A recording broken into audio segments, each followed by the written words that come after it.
Our special guest tonight is Simon Goodwin.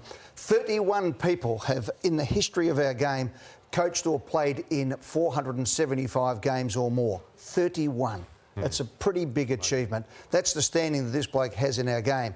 He is the first coach of a premiership side at the Melbourne Football Club since Norm Smith. Let that sink in for a second.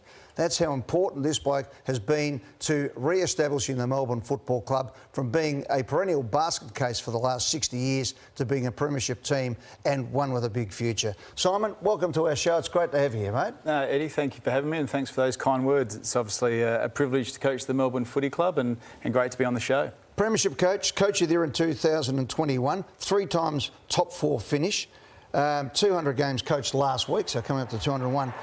That is an amazing moment for Melbourne fans, and I can't help sometimes think that somewhere along the way your achievements have been overridden by headlines that have happened around you.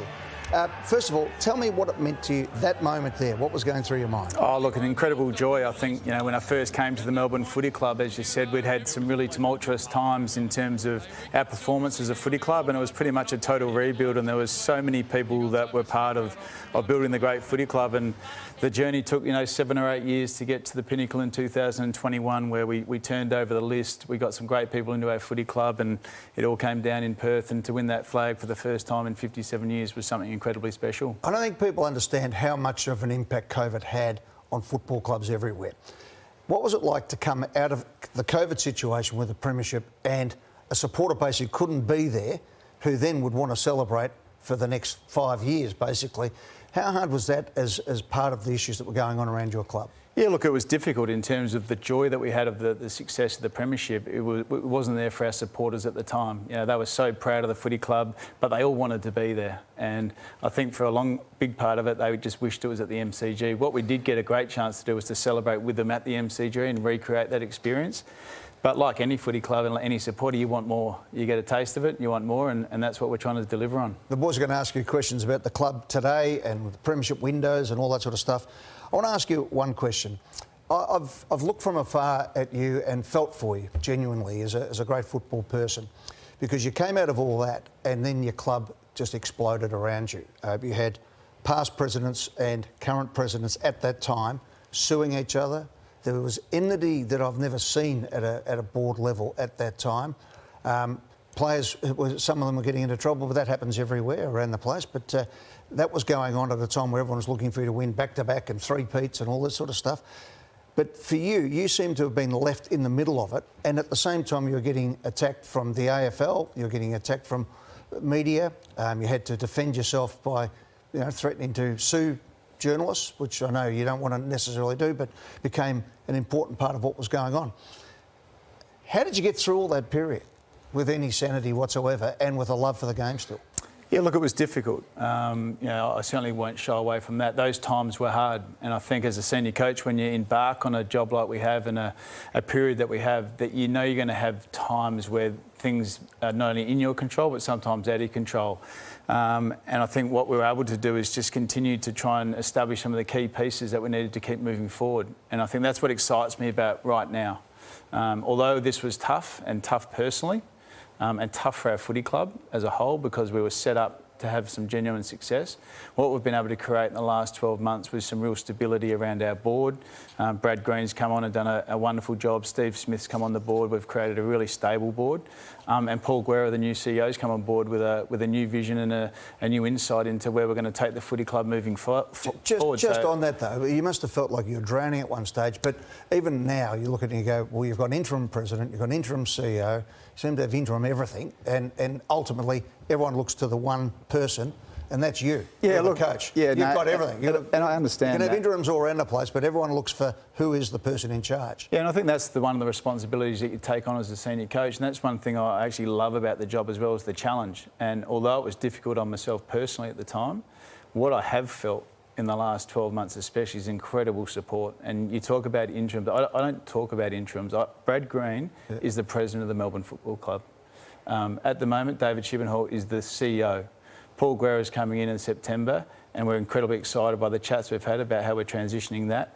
But the alignment and the stability right now is as good as it's been. And that's what's most exciting for me personally. I want to talk about you for a minute, Simon, something I know you don't like doing, but I met you as a young coach, 2011, I think we worked together.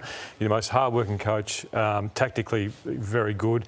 The care you had for your players at that time was exceptional, and you're a hard prick. I mean, I saw you be very nice, I saw you be very hard. What's the foundation of you as a coach that's given you the success? What's the one thing that's enabled you to coach for 200 games and lead to a premiership coach? One thing is the relationships with people. You know, not only players but staff, and getting them aligned to a clear vision about what we're trying to create, and obviously culminated in the 2021 premiership and creating the foundations for success. But it's also been able to be adaptive and change, and also bring people along for the ride. And that's one thing I'm incredibly proud of. It hasn't just been easy. It's been up, down. There's been some highs, some lows, but enjoying the challenge of pulling the pieces of the puzzle together and building that alignment that everyone's connected to, and having a place where people really do belong. And when you talk about those relationships in terms of, you know, your relationship coach, when those relationships break down, which sometimes they do in football clubs, and whether it's players or whether it's people around you, how do you handle that? Because it can really hurt you and them as a people. Yeah, it is, and I think that's the key thing. You want to care for people while they're at the footy club and when they're not at the footy club. And I think being able to bring people on that journey together and actually really care for people away from the game is really important. So there will be people that won't come on that journey all the way through, and there'll be exciting periods when new people come into that journey. Simon, on the weekend you spoke about the club being in a period of transition and how quickly you want to reset this club. Does that mean challenging for a flag next year's out of the question? How quickly can you turn this around for the next period of success? Nothing's out of the question. We're really excited by the older players that we have at our footy club, and you know, the Max Gorns, the Jack Vineys, Stephen May, Jake Melksham, and these guys are starting to play some really terrific footy, Christian Petrarca. But we're really incredibly excited about the youth. There's no time limit on that. You know, we've probably got 6 to 8 guys that we've gone heavily to the draft in the last 3 or 4 years that we're bringing on the journey and developing. Is now how we mould the new frontier at the Melbourne Footy Club, and we feel like we're making some good progress in that space. You can see by the names up here, Langford, Lindsay, Jefferson, Johnson and Henderson. They're guys that have all debuted this year in round 1. But then you add Colton Tholstrup to that. You've got Jacob Van Rooyen, you know. So you're rebuilding on the run, is what you're doing? Yeah, look, we have been. You know, we've made a pretty clear decision a few years ago that we need to go to the draft and we need to bring a new group together to really attack the pointy end of the AFL ladder, and that's where we want to get to as quick as we can. And with those young group of people, young group of players, you obviously had a very good contested team for a long time. Was that change the way you want to play the game, or not change your philosophies, but the game has seemed to have moved past just a contest team, to a contest game?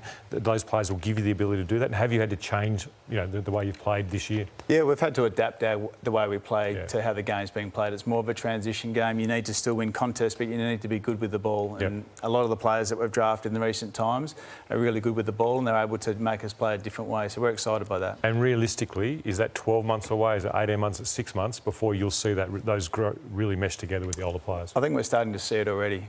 We haven't had the results that we were looking for, but within the next 12 months, you'll see this team grow significantly. You're a better side now than you were a few months back, aren't you? Yeah, absolutely. You know, our start to the season wasn't anywhere near the level that we wanted, but we've seen enormous growth. We've been able to challenge some of the best teams in the competition and take them right to the wire against, you know, top 8 teams.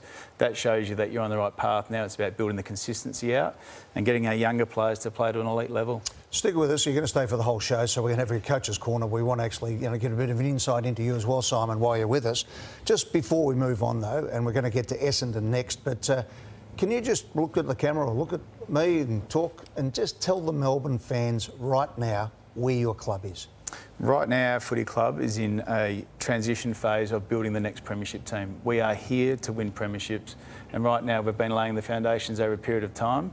The club's as stable as it's ever been. You know, off the field, it's going to continue to get more stable, and that alignment piece is really strong. We're really clear about where we sit as a footy team. We're in a hurry to get right back to the pointy end of the ladder and give ourselves a chance, and we can see success in the not too distant future. Okay, we're going to move on now. We'll come back. There's plenty to discuss, and thanks for your candour there, Simon. In the meantime, an exclusive this morning that you broke about the Bombers. More injuries. The big story tonight is that James Heard's making a comeback at Essendon.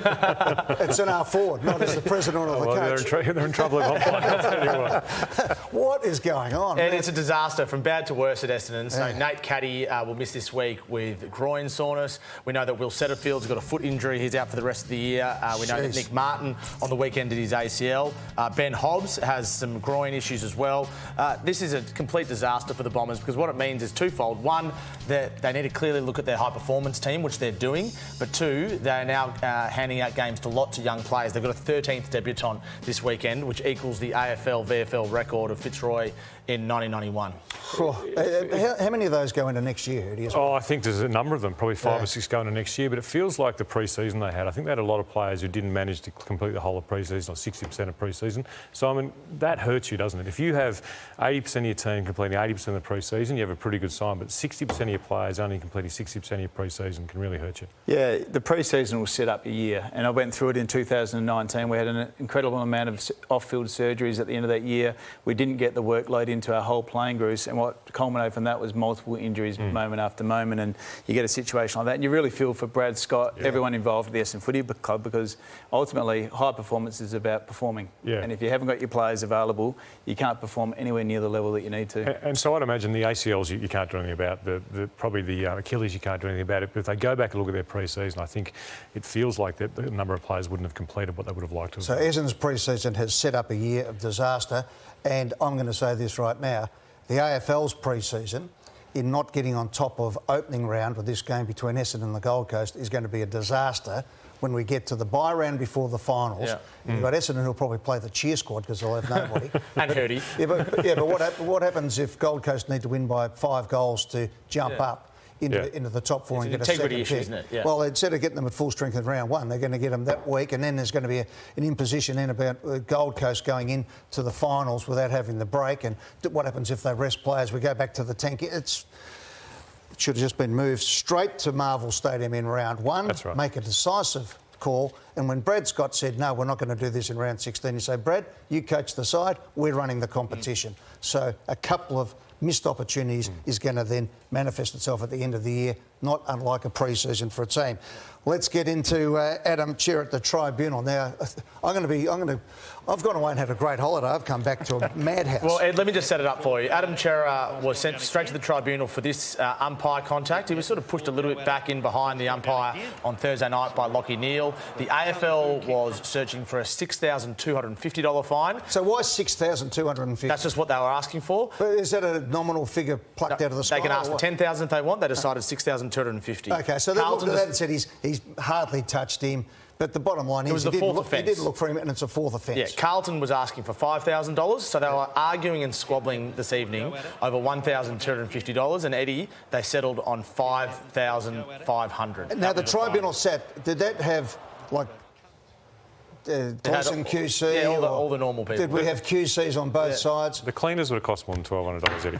You turn the lights on, it costs more. Exactly. But isn't this something you do on the phone during the day, or the AFL say, hey, listen, you've pled guilty, right? We didn't give you 10,000, we're giving you 6 because you've been up 4 times. Cop your whack or shut up. Or if you don't, you get 4 weeks. Which one do you want? Well, this is the thing, and Simon, you know about this. The umpires are now working... the AFL has changed the rules midway through the year. So there's an accrued level of umpire contact that means if you get 4 offences in a 2-year block, you go straight to the tribunal, which changes everything. And one of the arguments from Carlton today was, why should Adam Cerra pay for an AFL change of regulations midway through the year? Which is fair, and I think we're getting to a point now where clearly umpire safety is important, but we need to come together and work out how we can resolve the issue, because we can't just keep fining people. I'd hate to see the amount of fines that players are getting, and I reckon they'd probably be getting sick of it, but they are paying the price now for maybe some of the adjudications and the rules in the game, that we need to come together and make change to help umpire safety. Simon, can I put this to you, that if the umpire threw the ball high in the air and 10 metres forward, you don't have to back out then because you're there, and it also gives you time to move and players to get into position. They're exactly the scenarios I'm talking about. Can we come together to make the required changes to help the safety of the umpires and not be fining players all the time? And I think hopefully we will have a mature conversation, sit down there, get it sorted, because at the moment there's congestion, there's wrestling in the ruck, there's so many things that we can change to help this situation. We're going to talk about the ruck in a moment. Jack, we're just going to do one more before we go. I came home last night, I've turned on the television and watched things, and I saw Harley Reid kick somebody. It wasn't just a trip, was it? That's a kick. It's a kick. $10,000 fine. It's his sixth fine of the year. $15,000 all up. Mate, that's 4 weeks. Yeah, that's absolutely. That's weeks. 4 weeks. You can't kick people in football. So when did the game go to the point where you're allowed to kick people and not get weeks? Because the rule adjudication has changed. But Corey McKernan lost a Brownlow for giving somebody an ankle. Justin Fletcher would get a week every second year for that. But that was. Have I lost my mind? No, I agree with you. It's a kick, and you should get 3 to 4 weeks for it. Couldn't agree more. So what's happened? Who changed the rules? Well, when you're away, they change them. Don't go away. I'm glad you came back. I'll take a break. When we come back, we'll have 5 different rules ready to go. We're going to have a good look at a few of them, including this man. There's some stories coming out from Tommy Morris. We're also going to talk about TDK. The mail out of St Kilda is they're very, very confident that he'll be doing amazing things with St Kilda. Welcome back to Footy Classified. There's been 5 rule changes, as I said. Anyway, let's go on. Just before we do, I spoke to Graham Wright just before coming on. The Carltons still haven't heard anything from Tom De Koning about his future, which I think is almost... Certainly he's going. He's going. My other phone calls today, St Kilda are very, very confident that they've got him. So it's going to be interesting. Can I ask you, in that situation, what do you do when you've got to play your nose out the door? Yeah, look, we went through a similar situation with Luke Jackson back in 2022, and you're in the dark as a footy club. You've got a fair idea. I had a really, strong conversation, or easy conversation, really, with Luke Jackson, a really open one about, it's okay. We're going to work our way through this. The most important thing is I want you to play and perform and play to your best of your ability. And having that conversation just took the weight off his shoulders. He went out there and performed really strongly, and we ended up doing a deal with the Fremantle Footy Club. So it's interesting to say perform to the best of your ability, because I don't think TDK is performing to the best of his ability. It's affecting him. It is affecting him. Did it affect Luke in his head, or he really played to the end? Yeah, look, 100% it was affecting him, and I think that's why you have the conversation, is just to open up those communications. I think any time that you're in an environment where you're sort of trying to avoid certain conversations, it can be really challenging, especially for a young player. So just to have that openness, that open conversation, really just opened up for him, and he started to perform to a higher level. So, Hurdy, you're at Carlton, and you've got Pitnet, who, he's going to be a ruckman next year. You play him there. Already De Koning feels deflated that he's playing out of position. He's also, he goes up the Collingwood cheer squad, starts singing, the St Kilda theme song to him. I mean, he's copying it everywhere. You can imagine what it's like every time he sits down for a coffee. Everyone's asking the same question. And that's, life in the fast lane, isn't it? But what do you do? I mean, if you're a Carlton supporter, you're half saying, well, put him in the hole in front of Tony Lockett and let him get his head knocked off. He's going to be playing for St Kilda next year. There's still 6 weeks to go. I mean, it's not like there's a week to go, there's 2 weeks. Alex Neil-Bullen last year was, 1 or 2 weeks to go? Yeah. So you're able to deal with that as a club? Yeah, you just need to play and you need to segment, you need to segment the part in your life and go out and say, I'm the best player in the competition, go and play that way and prove that I'm worth the money. OK, speaking of blokes who could be the best player in the competition who aren't anywhere near it, Jamarra Ugle-Hagan, what's the mail? So Jamarra Ugle-Hagan, D-Day is tomorrow for him at the Western Bulldogs. He hasn't been at the club for more than a week and a half for personal reasons. The club's accepted that. I can't see a world where he plays any VFL, let alone AFL football this year. And I also can't see a world where Jamarra Ugle-Hagan is at the Dogs next season, even though he's contracted. This is now reaching a point where conversations, really strong conversations, will be had, which will determine exactly where he plays football in 2026. The Western Bulldogs have training tomorrow, and they've accepted that he hasn't been in the last week and a half. They're hopeful he's going to be there, but in truth, no one truly knows. It's a really difficult situation for everyone involved. Wow. That is big, and I mean, it's very sad. It's really sad to me. Goody, I don't want you to say would he come to Melbourne. Everything, all the rumours, everything that's moving around him, is that an easy decision for a club to say, we'll take this player on? Oh, look, that's something we haven't even discussed at the Melbourne Footy Club. Clearly, he's at the Western Bulldogs. Clearly, they're going through a situation that we've been through as a footy club as well. And the most important person in this is getting Jamarra's health right and making sure he's really healthy as a person first and foremost, and then a player next. But that's certainly not discussions we've had. OK, so he's done at the Dogs. Yeah, I can't see a world where he's at the Dogs next year. OK. I still think Sydney's red hot on that one, by the way. I haven't changed my tune on that. No, well, it would make sense. OK, Max Gawn. Let's talk about Max and ruckwork. I want to talk about Max Gawn, who obviously is the best ruckman in the competition, but I want to talk about ruckwork in general. And Max's ruckwork is sensational. We look at, this is round 0, Simon, where, you look at these spaces being taken away. Max didn't handle this all that well when it first happened, did he? No, he didn't, and this was something we probably got left a little bit, standing there without being super prepared. Max he's a jumper. He's got an elite ruck craft, but this was a rule change that was implemented before last year, and clearly on this night, Brodie Grundy, was able to step across the line and take a lot of Max's strengths away. So, to Max's credit, what he's been able to do in the last 18 months is go, okay, I need to be the best cross the line combative ruckman that I can be to get my ruck craft to the level. So he basically doesn't jump anymore, and I think that's really sad for our game. But whose idea was that? Well, I don't know whose idea. Well, you were away, so obviously they changed the rules. But I'm not sure whose idea because the stepping over the line thing. We're going to show the 79 where it came up, and you'll see that Grundy did exactly what Peter Moore did in 1979 that brought about the line being put across in the first place. And ruckwork. If you go and let's watch some of this ruckwork here. So what was this? Peter Moore was trying to work out. Okay, instead of running and jumping at Gary Dempsey, he got onto the same side of him, which is basically. But there's still no one grabbing anyone here. No. That's the thing. They're still jumping. Well, they stopped this. There was a bit of wrestling that we haven't got in this game. I was actually there in the crowd that day as a young bloke. But what you can see there, see the ball bouncing sideways and being punched to space every time. What we're seeing now, though, Simon, is they go up and they drop it down. Everyone knows where it's roughly going.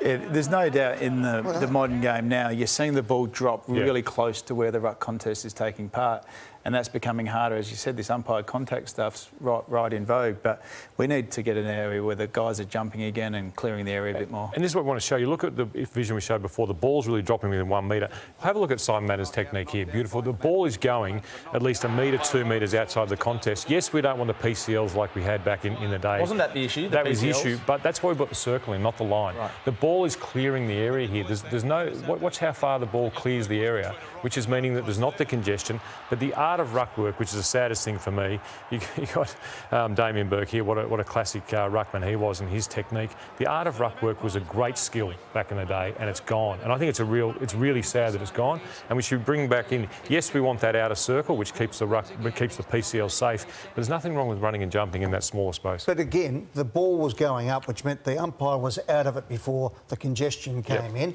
The ball got knocked clear, so it meant that players could run to the ball. Yeah, and we always want to look forward to get better, but sometimes you've got to look back and see what the rule was and how the game was played. There was more. I know there's more players around a contest. So the answer why they don't throw the ball up so much was because what were happening was that it's too predictable. Everyone was running in. Yep. So the full back could get in by the time it went up. It was up. You could get in. Everyone was in the centre. But at least the ball's getting out further. So the idea would be, maybe Simon, that you can't come into the centre square until the ball's cleared by those in the centre. Yeah, absolutely. And I think if we can get our ruckman away from wrestling as much, I think that's the dying art. You don't see too many guys jumping at the footy anymore. And I think if we get it to a point where they're back jumping and competing and clearing the area, I reckon the game's in a good spot. Absolutely. Well, we saw two great palms on the weekend. Yeah, Witts to Anderson to win the game, and Goulden from Grundy to win the game. And everyone went, wow, wasn't that spectacular? Well, they talk about the ruckman having strong hips, strong legs, but this part here, your forearm to be able to palm and move the ball, is the best ruckman, the old ruckman, got their forearm so strong, so the touch was pretty incredible. I've got to thank Paul Salmon for showing me how to do that, because he's really worded me up on this. But the bottom line, Simon, to you, is that the art of ruckwork, at throw-ins now, everyone's just grappling. I mean, there is a rule. You're not allowed to actually hold your opponent. Unless they've got the ball. So why do we have one rule for a ball up, one for a throw-in, another rule on the goal line? We have all these different rules. That's why Greg Swan comes in next weekend. Greg Swan's coming back from Europe. I hope he went to Lourdes and got a whole lot of Lourdes water, because he's going to have to be a miracle worker on Monday to sort this thing, because he's got to unravel all these extrapolations on the rules which have got us into this diabolical situation at the moment. Yeah, there's just too many rules. It's too hard to adjudicate. It used to be a game, they used to say it was a game without rules once upon a time. They had a couple of basic ones. In the back, that's gone. You can't kick people. No kicking. You're allowed to do that now. Anyway, there's a few easy ones that could make this a whole lot simpler. I think we've overcomplicated everything in this game by a long way. And we're going to uncomplicate it next, because we're going to get over to the plasma for Coach's Corner. Goody's going to show us his stuff. All right, let's see what the old Essendon Brains Trust used to look like when Goody and Hooney got together in the coach's box. 25 minutes to make a name for yourself like you never made before. Coach's Corner, let's go to it right now. Yes, thanks, Eddie. Well, we're here with Premiership coach and 200-game coach Simon Goodwin. Now, Goody, we're looking at the top 4 teams here, and you've played all of them this year. We want to learn how to break them down. The Collingwood Football Club, I think 2 goals ahead of everyone at the moment. The way their processing systems and the way they play and their kicks down the line, their structure kicks down the line is second to none. They're a very hard team to beat when they go down the line. It's actually an attacking method for them rather than a defensive method like it is for most teams. Yeah, they are. They're incredibly well structured, and when they go long down the line, they're looking to get fast off the back of that play. You can see they're really well organised, they're really well set up, they're really well structured, and you can see here, anytime they win this type of play, they're looking to generate speed. It might be with a McCreary or Hill getting to the back of the contest, or someone showing up for a handball. It's really smart play, and they get the ball into a high-quality entry, and they're really well organised, and if they get the speed off that play, they're hard to play against. They're predictable. Everyone knows they're doing it, but how do you stop it? That's what the best teams do. They're very predictable. They know what they're doing. They're all on the same page. But to stop it, you need to have a great aerial game in that long down the line contest. You also need some great ground level support. You need to diffuse that area as quick as you can. Very interesting. The Brisbane Lions, the premiers from last year, their uncontested mark game has gone to another level this year. I mean, they beat the Swans in that grand final doing it, but they're just an unpredictable team, very different to the way Collingwood play football. Yeah, they are. They're very unstructured in the way they play. They get their forwards up, they get their wingers that'll cross over, they'll take the ball in multiple different directions, and sometimes it's fast going forward, sometimes it's a bit slower and go around them, but they're so hard to play against because they're so unstructured, but they're generating high ball in motion type of activity. And what it does do is it gives their elite forwards great access in the forward 50. And if they get supply down there, you're in trouble as a team. They seem to kick a lot of easy goals. Is that because of the way they move the ball into their forward line? Yeah, absolutely. Because they've got that ball in motion and it is starting to generate some fast play, they're forwards that get the ball in space, and it gets on the back of a fast entry. Here you see this, everything's ball in motion. They're trying to get this ball as fast as they can into a nice open forward line, and guys like, Zach Bailey having outstanding years, he's just running around getting goals left, right and centre. The Adelaide Football Club, which is a team obviously close to your heart, being a premiership player and captain there, their 3 talls have just gone another level. There's criticism early in the year where those 3 talls could actually compete, they would be a good enough team. It feels like they showed everyone they definitely can be. Yeah, the greatest thing about all their key forwards is they're mobile. They move and they've got great skills. So when they get their ball on their hands, they finish with their plays. And if you play a slightly zoning defence, they'll find the spare, and they're a very hard team to play against. But their aerial capacity, both the air and ground, is hard to stop. You need to limit their supply as much as you can. If they get supply, they're hard to play against. The Bulldogs on the weekend played that zone defence. Was that a mistake? Should it have been more man-on-man, do you think? Look, every team's different. Yeah. If you got pressure on the ball, you need pressure on the ball. We were really fortunate when we played Adelaide, the week before in the first quarter and a half. We had elite pressure on the ball, and it enabled Turner, Lever and May to have a big impact in the game early.